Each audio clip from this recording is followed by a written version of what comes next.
মাতলা নদীর চর বিঘের পর বিঘে যে চর তা কিন্তু দখল হয়ে যাচ্ছিল। আপনাদেরকে আমরা সেই ছবি দেখিয়েছি। কার বিরুদ্ধে অভিযোগ?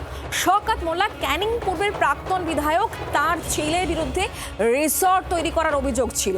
সেই রিসর্ট ভাঙার নির্দেশ ইতিমধ্যে দেওয়া হয়েছে। তার ছেলের এই কুকীর্তি সামনে আসার পর এবার শওকত মোল্লার ভাই জাফর মোল্লা, তার কুকীর্তি সামনে আসছে। রিসর্ট বানিয়েছেন তিনি, শপিং মল বানিয়েছেন তিনি, এমনই ছবি সামনে এসছে। আসুন দেখা।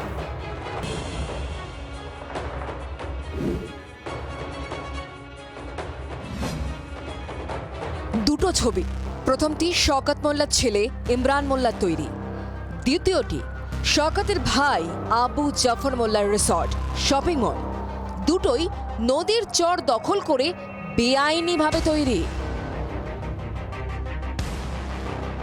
রাজ্যে পালা বদলের পর শওকত মোল্লার ছেলে ইমরান মোল্লার ক্যাফের হদিশ মিলেছিল। মাতলা নদীর চর দখল করে সেই সব অবৈধ নির্মাণ ইতিমধ্যেই ভাঙার নির্দেশ দিয়েছে প্রশাসন। এর মধ্যেই ঠিক তার পাশেই মিলল শওকত মোল্লার ভাই আবু জাফর মোল্লারও বেআইনি সম্পত্তির হদিশ। ঠিক তার পাশেই শওকত মোল্লার ভাই আবু জাফর মোল্লা সেখানেও তৈরি করছিল বৃহৎ আকারী রিসর্ট, এবং সেই রিসর্ট বলা যেতে পারে বাউন্ডারি দেওয়ার কাজ চলছিল। একটি বিল্ডিংও তৈরি করা হয়েছে, এবং যে মাতলা নদীর চর ভরাট করে এই রিসর্ট তৈরি করা হচ্ছে সেটা অনেকটা জায়গা জুড়ে। মৌখালী ব্রিজের কাছে বিঘের পর বিঘে মাতলা নদীর চর দখল করে বেআইনিভাবে নির্মাণ শুরু হয়েছিল ভোটের আগে। পালা বদলের পর অবশ্য সেই কাজ থমকে যায়। 26-এর আগেই করছিল ওরা, এতইটা আত্মবিশ্বাসী ছিল যে ওরা সরকারে আসছে। তো ওরা আত্মবিশ্বাস এমন লেভেলে ছিল যে ভোটের দিনও পর্যন্ত ওরা কাজ করেছিল, রেজাল্টের দিনও পর্যন্ত কাজ করছিল। এখন কি কাজ করছে? এখন পুরো কাজ বন্ধ করে সব পালিয়ে গেছে। আবু জাফর মোল্লা একদিকে ঠিকাদার, অন্যদিকে শওকত মোল্লার ভাই।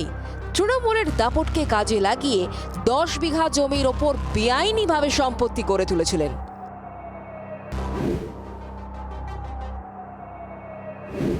বিষয়টি প্রকাশ্যে আসতেই জমির নথি দেখানোর নির্দেশ দেন মহকুমা শাসক।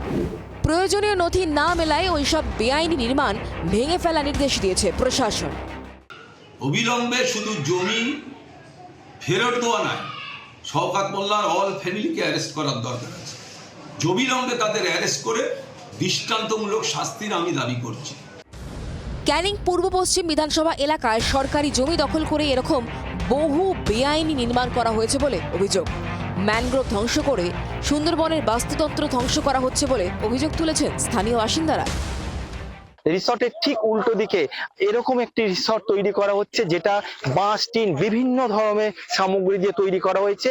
সবটাই সেই সময় যখন শাসক দল ছিল তাদেরই যারা কর্মী সমর্থকরা ছিল, তারা এইভাবে একের পর এক এইভাবে বেআইনি নির্মাণ তারা তৈরি করে গেছে। ক্যামেরুল আমিনের সাথে প্রসেনজিৎ সর্দার, জি 24 ঘন্টা, ক্যানিং। বাংলার আওয়াজ, বাঙালির আবেগ, জি 24 ঘন্টা।